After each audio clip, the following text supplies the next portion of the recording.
Después de una larga presencia militar del ejército estadounidense en el Caribe, el pasado 3 de enero, Washington decidió incursionar y atacar el territorio de Venezuela, logrando capturar al presidente Nicolás Maduro y su esposa. El gobierno de Donald Trump justificó la captura alegando dudosas imputaciones de narcotráfico en contra del mandatario venezolano. Sin embargo, esta acción calificada como violatoria del derecho internacional ocurre en medio de la publicación de la nueva Estrategia de Seguridad Nacional de la administración de Donald Trump y la doctrina Monroe, que declara abiertamente la rapacidad económica del imperialismo norteamericano. ¿Cuál es el trasfondo geopolítico de la intervención imperialista? ¿Cuál es la perspectiva para América Latina en su relación con Estados Unidos? Estoy más en lo marginal en el centro. El 3 de enero de 2026, tras una prolongada presencia militar de Estados Unidos en la región del Caribe, fuerzas estadounidenses incursionaron en territorio venezolano y capturaron al presidente Nicolás Maduro y a su esposa. Esta acción fue justificada por el gobierno estadounidense mediante acusaciones cuya veracidad ha sido cuestionada, que vinculan al mandatario venezolano con redes de narcotráfico. La intervención se produjo en el contexto de la publicación de la nueva Estrategia de Seguridad Nacional de la administración de Donald Trump y bajo lo que se ha denominado Doctrina Monroe, la cual plantea de manera explícita una política exterior orientada a la expansión económica y al control estratégico por parte del poder estadounidense, descrita por algunos análisis como una expresión renovada de prácticas imperialistas. En este contexto, es pertinente analizar los siguientes aspectos. ¿Cuáles fueron las violaciones al derecho internacional con la intervención de Estados Unidos en Venezuela? ¿Por qué en este momento ocurre esto? ¿Cuáles son las causas y las condiciones materiales a escala mundial que hicieron posible este suceso? Ante este hecho, ¿cuál es la perspectiva para América Latina en su relación con Estados Unidos? Para profundizar en este tema, nos acompañan los siguientes panelistas. Nidia Gremí, internacionalista por la UNAM, especialista en investigaciones sobre seguridad nacional, inteligencia y conflictos armados. Encantada, muchas gracias por la invitación. También nos acompaña José Antonio Hernández Macías, doctor en estudios latinoamericanos por la UNAM, profesor de la Facultad de Estudios Superiores Aragón e investigador del Centro de Investigaciones sobre América Latina y el Caribe. ¿Qué tal, Nidia? Me da mucho gusto estar otra vez con ustedes. Un gran saludo a toda la audiencia. Para entender el alcance de la intervención, es importante saber qué disposiciones del derecho internacional deben respetarse y en ese sentido, José Antonio, su opinión, ¿cuál es acerca de las violaciones al derecho internacional con la intervención de Estados Unidos en Venezuela? Bueno, me parece que nos encontramos justamente en un nuevo paradigma de las relaciones internacionales. Es sin duda el fin del orden internacional como se conocía después de la posguerra y en general del fin del derecho internacional como un marco efectivo, ¿no? Es decir, el secuestrar a un presidente como lo hizo Estados Unidos y el agredir militarmente con diferentes bajas, tanto en el ámbito militar, pero también muertes hacia la población, sin duda transgreden diversas normas del derecho internacional, ¿no? Por ejemplo, tenemos la Carta de las Naciones Unidas, también dentro de los marcos de los organismos regionales como la OEA, pues es completamente inaudito lo que está sucediendo. Sumado a todo esto, también nos encontramos ante el fin del multilateralismo, es decir, a partir del 3 de enero, Trump empieza a generar todo un discurso en contra de los organismos regionales, de las organizaciones internacionales, dando descrédito completamente a la solución pacífica de controversias, ¿no? Dentro de los estados latinoamericanos, la mayoría en su constitución pues se rige bajo principios internacionales como el de la autodeterminación, el derecho a la soberanía, el de no intervención. Todos estos principios de derecho internacional pues han sido socavados dentro de Venezuela. Me parece que pues el ataque justamente marca el fin práctico de este derecho internacional como un límite para las grandes potencias, ¿no? Y sobre todo es importante mencionar que no es una excepción lo que está sucediendo, es decir, esta transgresión al derecho internacional y al multilateralismo ya lo venía aplicando Estados Unidos desde hace más de 10 años con las sanciones unilaterales hacia Venezuela, recientemente con los ataques a lanchas en el Caribe, con la amenaza constante, la injerencia. Es decir, esta es, digamos, la agresión más trágica, pero no la única agresión que Estados Unidos aplica contra Venezuela, ¿no? Ya venimos de una serie de agresiones de todo tipo. Sí, entiendo. Sin duda, pues las anteriores intervenciones, de forma, pues podría ser pacífica, eh, cuentan, ¿no? La historia sobre cómo, pues Venezuela ha venido sufriendo estas, pues, sanciones por parte de Estados Unidos. Con esta información sobre la mesa, Nidia, después de sanciones económicas, amenazas, pasaron a la acción, ¿no? Como ya nos comentaba Antonio. Em, Su opinión sobre la siguiente pregunta en este tema, este, quisiera saber por qué en este momento ocurre esto. ¿Cuáles son las causas y las condiciones materiales a escala mundial que hicieron posible este suceso? Nidia.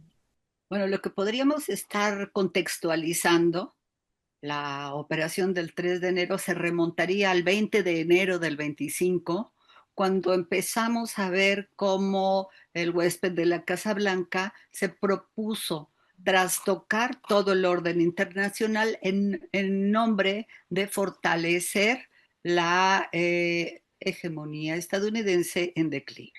Hemos visto nacer una era neomonroísta, neofascista, porque estaba emergiendo un orden prácticamente tripolar con China, Estados Unidos y Rusia, que obviamente no le convenía. Estos colosos han estado en competencia porque pues Europa ya no cuenta y Estados Unidos, en su apuro por mantener esa hegemonía, ha decidido también volver la mirada hacia América Latina, donde se ha trincherado como su patio trasero y tal como está consignado en la nueva doctrina de seguridad nacional con el manifiesto, destino manifiesto por atrás. Entonces tendríamos, en términos generales, el choque entre esa visión multipolar del sur global que aspira a asentarse en un nuevo orden, pero que choca con esta concepción del destino manifiesto, ¿no? Esta competencia, pues, es la que está abonando la toma de Venezuela, que se concibe siempre como un botín estratégico anhelado, siempre precedido por esta captura política que se ha estado dando desde las derechas de actores importantes en América Latina. Estamos hablando de Argentina, Chile, Honduras, Ecuador y Bolivia tras esta fractura en el MAS. Entonces, también estamos viendo un ejemplo vívido de la aplicación del lawfare que se construyó con esta campaña de denostación acompañada de acusaciones bélico-judiciales, ¿no? Entonces, este segundo mandato de Trump pues está consiguiendo lo que se propuso desde su primera gestión, pero que está muy marcada efectivamente por este atrincheramiento en América Latina como su patio trasero. Por ahí es donde estamos tratando de entender el alcance de la operación del 3 de enero pasado. Bueno, Antonio, ¿usted qué nos podría comentar pues sobre estas, bueno, las condiciones materiales que usted considera que hicieron posible este suceso, tanto a nivel pues regional como a escala mundial? No sé si tenga alguna opinión. Bueno, yo creo que Donald Trump sin duda ha sido muy claro respecto a las motivaciones que tuvo para agredir militarmente a Venezuela, ¿no? Nidia muy bien lo explicaba, que es una advertencia a cualquier país que empiece a estrechar esta alianza con China o con Rusia. También es una advertencia a esos países que está dispuesto a recuperar lo que él llama su hemisferio, pero sin duda esto también tiene un componente energético muy importante, ¿no? Desde un principio, Donald Trump ha mencionado que su gran objetivo es recuperar el petróleo venezolano, ¿no? Recordemos que estamos hablando de la reserva más grande del mundo que se encuentra afincada en el río del Orinoco, una reserva muy importante justamente para estas competencias a escala global. Y no solamente eso, porque pues normalmente se habla del petróleo venezolano, pero recordemos que Venezuela es rica también en diversos minerales como el oro, tierras raras, la bauxita, es decir, todos estos elementos que son fundamentales para esta guerra, por ejemplo, tecnológica que mantiene Estados Unidos con China. Entonces, me parece que ha dejado completamente claro y al desnudo, pues, los verdaderos intereses de Estados Unidos, pero sobre todo ha dejado muy claro que realmente no es su interés la democracia ni los derechos humanos, y menos aún un beneficio para la población venezolana. Es muy claro que todos los países que ha invadido en la historia de Estados Unidos no han logrado tener un buen resultado ni han logrado tener mejores índices que cuando antes de que Estados Unidos los invadiera, ¿no? Entonces, pues me parece que es muy claro estos objetivos que ha puesto Estados Unidos y deja muy clara que nunca se trató ni temas de narcotráfico, que Venezuela no se caracteriza por tener esas problemáticas, ni de terrorismo, ¿no? Sí. Bueno, pues creo que coincido o entiendo en realidad que se ha abandonado la máscara de este mundo basado en reglas que buscaba pues resolver problemas democráticos y de narcotráfico. Por lo tanto, creo yo, es inevitable preguntarse por el destino de nuestro país y de nuestra región. Em, Antonio, ¿usted qué opina sobre la perspectiva para América Latina en su relación con Estados Unidos? Bueno, yo creo que viene una época bastante complicada para la región, porque justamente Donald Trump está mandando la señal que puede ser agredido cualquier país que no cumpla con sus intereses, que no esté aliado a los intereses de Estados Unidos.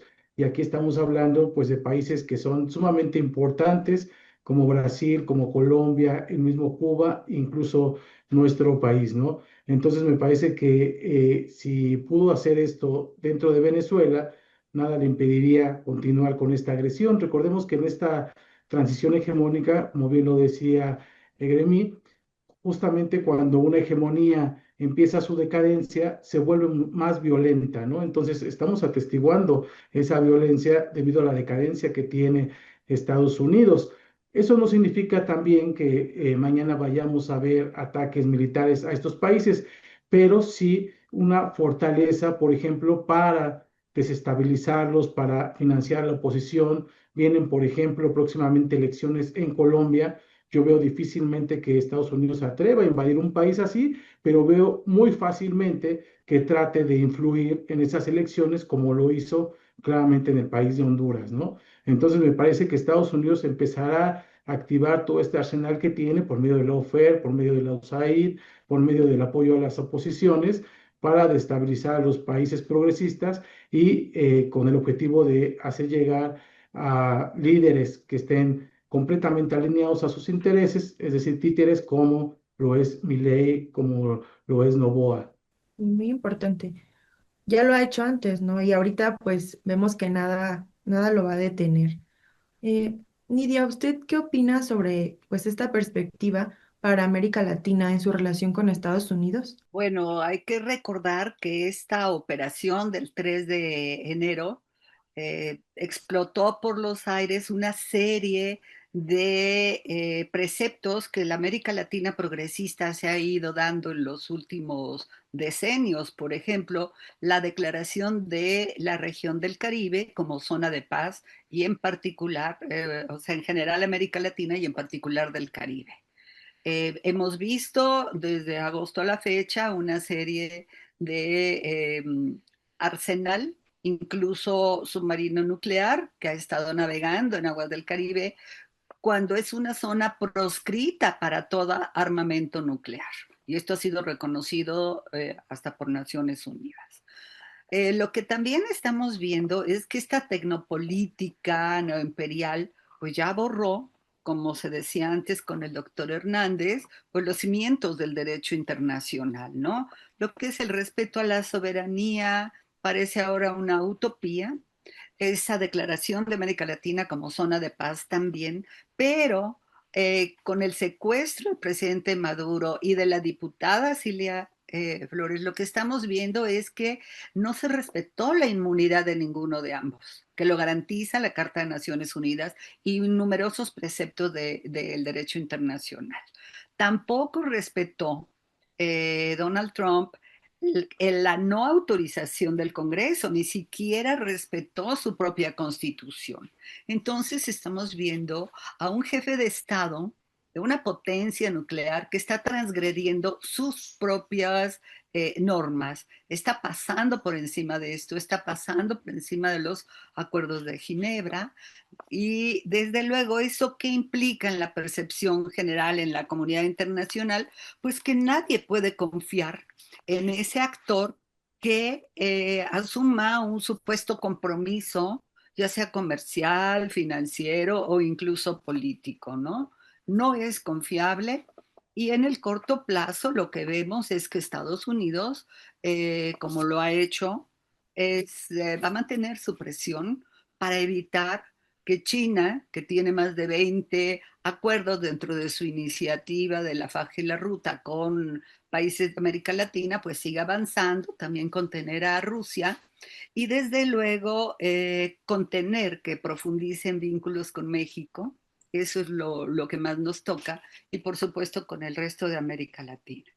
Entonces, vemos a un México también que no tiene la misma capacidad de maniobra que Brasil, que ya ha estado acercándose mucho más a Europa con este acuerdo del Mercosur, y justo en un momento clave porque aquí se decía, pues no solo son las elecciones en Colombia, las que vienen en Brasil, pero también viene la renegociación del acuerdo de libre comercio con Estados Unidos y Canadá. Es un contexto complicado. Sin duda, pues la transición económica es muy importante, ¿no? Entiendo que pues la propia decadencia de Estados Unidos y bueno, sí, todas estas condiciones que ya ustedes nos han comentado, eh, más lo que nos explicaban sobre pues eh, que sea un tiempo pues muy difícil para muchos países en la región de renegociaciones, de elecciones, lo hace todavía más urgente, entiendo. Ya, pues para cerrar, no sé si les gustaría decir algunas palabras finales para nuestro público sobre, pues, todo lo que hemos platicado. Antonio. Sí, por supuesto. Bueno, yo tengo la hipótesis de que el ataque a Venezuela el 3 de enero buscaba derrocar al gobierno revolucionario. Es decir, pensaba que con la salida de Maduro iba a implosionar el demás gobierno y eso no fue así. Por lo tanto, me parece que Donald Trump ha intentado convertir este fracaso político como en un éxito discursivo y electoral, ¿no? Es decir, recordemos que prácticamente esta agresión responde más a la debilidad interna que tiene Trump que a su fortaleza geopolítica. Recordemos que al interior de Estados Unidos están ocurriendo cosas bastante complicadas para el gobierno de Trump y eso pues le implica tratar también de llevar el ente hacia otro lugar, ¿no? Me parece que es sumamente importante destacar esto, ya que en la mayoría de los análisis se destaca justamente como si hubiera sido una victoria, un éxito, esta, esta agresión, pero me parece que otra cosa que deja muy, muy claro es cómo el gobierno venezolano ha mantenido esta cohesión, esta unidad, ¿no? Me parece que tiene una estructura bastante importante, ha mostrado cohesión y continuidad y se ha movido a nivel institucional. Es decir, se han activado estos mecanismos constitucionales como la juramentación de Delcy Rodríguez y bueno, Venezuela pues está en una calma, ¿no? En una tensa calma, pero al final una calma, lo cual explica esta frustración que tiene en la actualidad y se ve reflejado en el discurso de justamente de Donald Trump. Nidia, no sé si quieras regalarnos algunas palabras finales. Sí, continúo con la línea que traza el doctor Hernández. Recordemos lo ocurrido en Minneapolis, las demandas de los gobernadores demócratas contra el abuso de la fuerza en cuanto a las racias antimigrantes, pero también en cuanto a sus acciones en el exterior. Y no hay que olvidar el voto de hace unos días en el Senado que le prohíbe utilizar la fuerza a Trump en el exterior. Esto es un hito importante. Hay dolor en Venezuela, desde luego, también hay indignación, pero nadie se rindió. Este es un lema que se está repitiendo. Efectivamente, se rescató la constitucionalidad, tienen instituciones funcionando y lo interesante también es que no se decantó por la oposición la cúpula estadounidense. Esa es la oposición venezolana. Es muy interesante y aunque estén barajando que quedaría como procónsul Marco Rubio o el propio Hegseth, lo que estamos viendo es todavía un cierto espacio, un cierto aire que, como ha dicho el propio Trump, lo va a ir pensando más tiempo. Pero hay esta institucionalidad y desde luego el reclamo por el retorno del presidente y la diputada secuestrados, no capturados, que es el término también que hay que tener mucho cuidado, es interesante, ¿no? Y pues vamos a estar viendo también el aspecto de la energía. No hay que olvidar que las refinerías en Texas son las diseñadas originalmente para procesar el crudo pesado venezolano. Ahora volverían a actuar, a estar funcionando y desde luego pues es parte del trabajo para el que ha operado Donald Trump con las corporaciones energéticas. Bueno, para finalizar, eh, nada más quisiera hacer una breve recapitulación.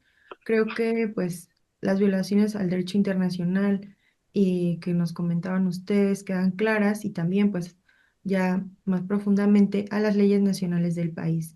Y pues todos estos problemas resultan pues de la decadencia y la competencia, así como de las debilidades internas, bueno, decadencia y competencia a nivel mundial y las debilidades internas a nivel pues, local de Estados Unidos y pues también de América Latina en un marco de tiempos difíciles, elecciones, transiciones económicas y también, pues muy importante, las diferencias entre países pues de la región para poder reaccionar ante todos estos ataques. Agradezco mucho pues a nuestros panelistas y al público por acompañarnos en este análisis. Que tengan buenas noches.